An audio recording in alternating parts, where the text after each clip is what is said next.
வணக்கம் நண்பர்களே. இந்த உலகத்துல ஜெயிக்கிறதுக்கு உங்களுக்கு என்ன தேவைன்னு நினைக்கிறீங்க? அழகு தேவையா, பணம் தேவையா, இல்ல பெரிய படிப்பு தேவையா? நிச்சயமா இல்ல. வரலாற்றை எடுத்து பாருங்க.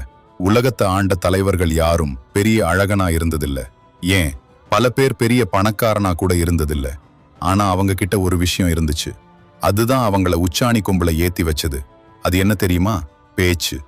ஒரு சாதாரண மனுஷனை தலைவனா மாத்துறதும் பேச்சுதான். ஒரு தலைவனை ஜீரோவா மாத்துறதும் பேச்சுதான். நீங்க எவ்வளவு பெரிய அறிவாளியா வேணா இருக்கலாம். ஆனா அந்த அறிவை 4 பேருக்கு புரியுற மாதிரி பேச தெரியலனா உங்க அறிவு குப்பையில கிடக்கிற வைரத்துக்கு சமம். யாருக்கும் பயன்படாது. 2300 வருஷத்துக்கு முன்னாடியே சந்திரகுப்த மௌரியன் அப்படிங்கிற ஒரு சாதாரண பையனை பிடிச்சு அவனுக்கு ராஜதந்திரங்களை சொல்லி கொடுத்து அவனை இந்தியாவுக்கே சக்கரவர்த்தியா மாத்தினார் சாணக்கியர்.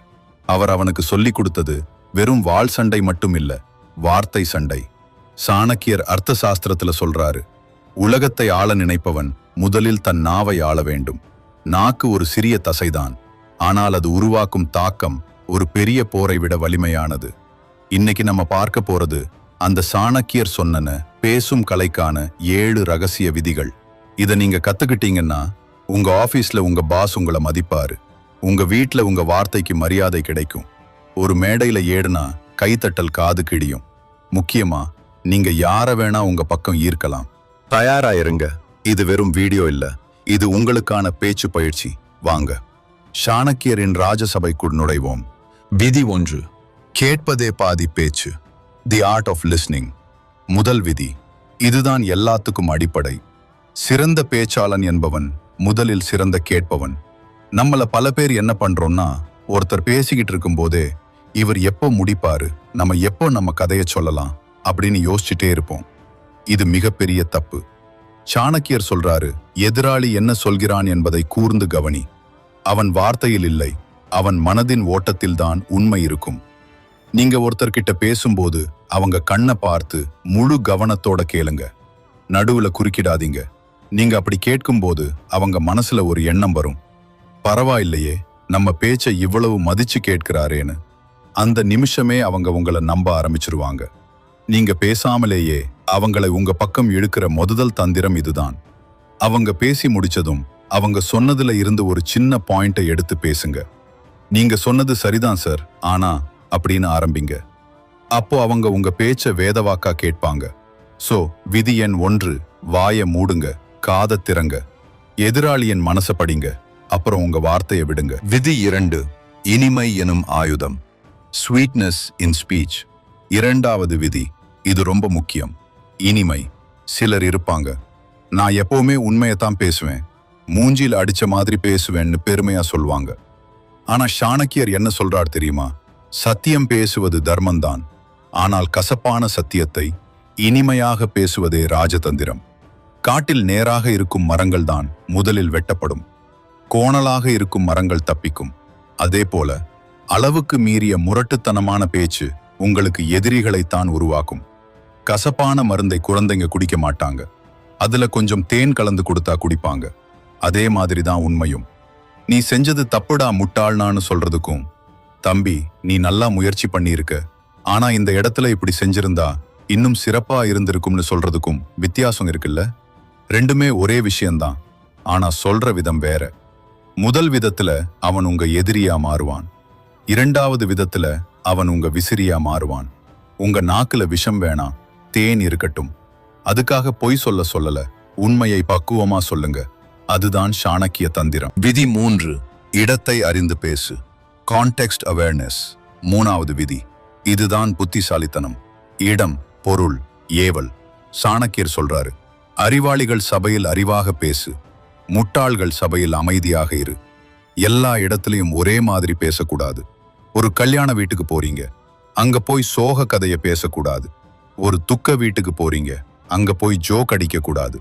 ஒரு பாஸ் கிட்ட பேசும்போது இருக்கிற பணிவு ஒரு நண்பன் கிட்ட பேசும்போது இருக்கக்கூடாது.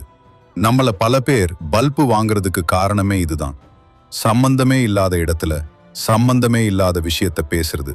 நீங்க பேச ஆரம்பிக்கிறதுக்கு முன்னாடி ஒரு செகண்ட் யோசிங்க, இது பேச வேண்டிய இடமா, இது பேச வேண்டிய நேரமா, இவங்க நம்ம பேச்ச கேட்கிற மனநிலையில இருக்காங்களா, இந்த மூணுக்கும் ஆம்னு பதில் வந்தா மட்டும் வாயை திறங்க. இல்லன்னா அமைதியா இருக்கிறது தான் கெத்து. தகுதியற்ற இடத்துல நீங்க பேசுற தகுதியான பேச்சு கூட குப்பைக்கு தான் போகும். வைரத்தை வைரம் வியாபாரி கிட்ட காட்டுங்க, இரும்பு கடைக்காரங்கிட்ட காட்டாதீங்க. விதி 4, சுருக்கமாக பேசு. Brevity is power. 4வது விதி, இதுதான் பவர்ஃபுல். குறைவாக பேசு. அதிகமா பேசுறவன் எப்பவுமே உளறிடுவான். இது சாணக்கியரோட கோல்டன் ரூல். வார்த்தைகளை அளந்து பேசுங்க. தங்கத்தை எப்படி கிராம் கணக்குல அளந்து கொடுப்போமோ அதே மாதிரி வார்த்தைகளை அளந்து வீசுங்க. நீங்க மணிக்கணக்கா பேசுறத விட நச்சுன்னு 4 வார்த்தை பேசினா அது மனசுல பதியும்.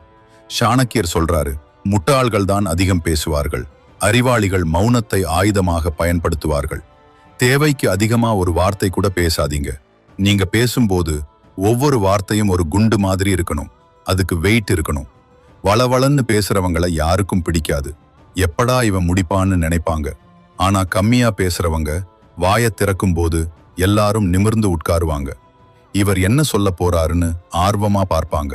உங்க பேச்சுக்கு மதிப்பு வேணும்னா உங்க வார்த்தைகளை சிக்கனமா செலவு பண்ணுங்க. விதி 5, ரகசியம் காத்தல். Card your secrets. 5வது விதி, இதுதான் உங்க பாதுகாப்பு கவசம். ரகசியம். பேசும் கலையில இது ரொம்ப முக்கியம். பேசுறது மட்டும் கலை இல்ல, எதை பேசக்கூடாதுன்னு தெரிஞ்சு வச்சிருக்கிறதும் கலைகளை தான். நம்மள பல பேர் ஆர்வ கோளாறுல எல்லாத்தையும் எல்லார்கிட்டையும் சொல்லிடுவோம். என் சம்பளம் எவ்வளோ தெரியுமா, எனக்கு வீட்டுல என்ன பிரச்சனை தெரியுமா, என் அடுத்த பிளான் என்ன தெரியுமா? சாணக்கியர் எச்சரிக்கிறார், உன் ரகசியம் உன் தொண்டைக்குழி வரைக்கும் தான் இருக்கணும். அது பற்களை தாண்டி வெளியே வந்துட்டா அது உனக்கு யமன். உங்க பலவீனத்தை யார்கிட்டையும் சொல்லாதீங்க. உங்க வருங்கால திட்டத்தை யார்கிட்டையும் சொல்லாதீங்க. ஏன்னா இன்னைக்கு நண்பனா இருக்கிறவன் நாளைக்கு எதிரியா மாறலாம். அன்னைக்கு நீங்க சொன்ன ரகசியம் உங்களுக்கு எதிரான ஆயுதமா மாறும். ஒரு சிறந்த பேச்சாளன் தன்னை ஒரு திறந்த புத்தகமா காட்டிக்க மாட்டான். அவன்கிட்ட ஒரு மர்மம் இருக்கும், ஒரு புதிரான தன்மை இருக்கும். எதை சொல்லணுமோ அதை மட்டும் சொல்லுங்க, எதை மறைக்கணுமோ அதை சாமர்த்தியமா மறைங்க. அதுதான் ராஜதந்திரம். விதி 6, உடல் மொழி எனும் மேஜிக். Body language. 6வது விதி, உடல் மொழி, பாடி லாங்குவேஜ். பேச்சுங்கிறது வெறும் வாய் வார்த்தை மட்டும் இல்ல, உங்க உடம்பும் பேசுது. நீங்க பேசும்போது குனிஞ்சிட்டு பேசுறீங்களா, நகத்தை கடிச்சிட்டு பேசுறீங்களா, வேற எங்கேயோ பார்த்துட்டு பேசுறீங்களா? அப்படின்னா நீங்க என்னதான் அறிவாளியா பேசினாலும் யாரும் உங்களை நம்ப மாட்டாங்க. இவனுக்கு பயம், இவன் பொய் சொல்றான்னு நினைப்பாங்க. சாணக்கியர் சொல்றாரு, சிங்கத்தின் பார்வை எப்படி தீர்க்கமா இருக்குமோ அப்படி இருக்கணும் உன் பார்வை. எதிராளி கண்ணை நேரா பார்த்து பேசுங்க. முதுக நேரா வச்சு நிமிர்ந்து நின்னு பேசுங்க. கைகளை பயன்படுத்துங்க. சிரிச்ச முகத்தோட பேசுங்க. அந்த தீர்க்கமான பார்வைதான் உங்க மேல ஒரு நம்பிக்கையை உருவாக்கும். இவன் சொல்றதுல ஒரு பாயிண்ட் இருக்குப்பா, இவன் ஒரு ஆளுமைன்னு அவங்கள நம்ப வைக்கும். உங்க வார்த்தையை விட உங்க கண்கள் அதிகமா பேசணும். விதி 7, கேள்வியால் மடக்கு. The art of questioning. கடைசி மற்றும் 7வது விதி, இதுதான் விவாதத்துல ஜெயிக்கிற டெக்னிக். கேள்வி கேள். யாராவது உங்களை மடக்கி கேள்வி கேட்டா பதில் சொல்ல தடுமாறாதீங்க. பதிலுக்கு ஒரு புத்திசாலித்தனமான கேள்வியை கேளுங்க. சாணக்கியர் சொல்றாரு, சரியான கேள்வி பாதி விடைக்கு சமம். உதாரணத்துக்கு, நீங்க ஏன் இன்னும் இந்த வேலையை முடிக்கலன்னு ஒருத்தர் கோபமா கேட்கிறாரு. நீங்க உடனே மன்னிச்சிருங்க சார்னு சொல்லாதீங்க. சார், இதை சிறப்பா முடிக்கணும்னு நினைச்சேன், அதுக்கு இன்னும் கொஞ்சம் டைம் தேவைப்பட்டுச்சு. அவசரமா முடிச்சு சொதப்பணுமா இல்ல டைம் எடுத்து சரியா பண்ணணுமான்னு ஒரு கேள்வி கேளுங்க. இப்போ பந்து அவங்க கோட்டுக்கு போயிரும். அவங்க யோசிக்க ஆரம்பிப்பாங்க. அந்த கேப்ல நீங்க ஜெயிச்சிடலாம். சரியான நேரத்துல சரியான கேள்வியை கேட்க தெரிஞ்சவன் தான் விவாதத்துல ஜெயிப்பான். முடிவுரை. வார்த்தையே வாழ்க்கை நண்பர்களே. 15 நிமிஷம் நாம ஒரு பெரிய பயணத்தை முடிச்சிருக்கோம். பேச்சுங்கிறது சாதாரண விஷயம் இல்ல, அது ஒரு தவம், அது ஒரு கலை. சாணக்கியர் சொன்ன இந்த 7 விதிகளையும் நினைவுல வச்சுக்கங்க. காது கொடுத்து கேளுங்கள், இனிமையாக பேசுங்கள், இடம் அறிந்து பேசுங்கள், சுருக்கமாக பேசுங்கள், ரகசியம் காத்து பேசுங்கள், கண் பார்த்து பேசுங்கள், கேள்வி கேட்டு பேசுங்கள். இதை மட்டும் நீங்க கடைபிடிச்சு பாருங்க. உங்க பேச்சுல ஒரு மாற்றம் தெரியும். உங்க மேல ஒரு மரியாதை வரும். யாரும் உங்களை சாதாரணமா எடை போட மாட்டாங்க. உங்க நாக்கு உங்க கட்டுப்பாட்டுல இருந்தா இந்த உலகமே உங்க கட்டுப்பாட்டுல இருக்கும். சாணக்கியர் வழியில நடப்போம். வார்த்தையால உலகத்தை வெல்வோம். இந்த வீடியோ உங்களுக்கு பயனுள்ளதா இருந்தா மறக்காம கமெண்ட்ல ஐ ஆம் எ மாஸ்டர் ஸ்பீக்கர், நான் ஒரு சிறந்த பேச்சாளன் அப்படின்னு டைப் பண்ணுங்க. மீண்டும் ஒரு அற்புதமான வீடியோல சந்திக்கலாம். நன்றி, வணக்கம்.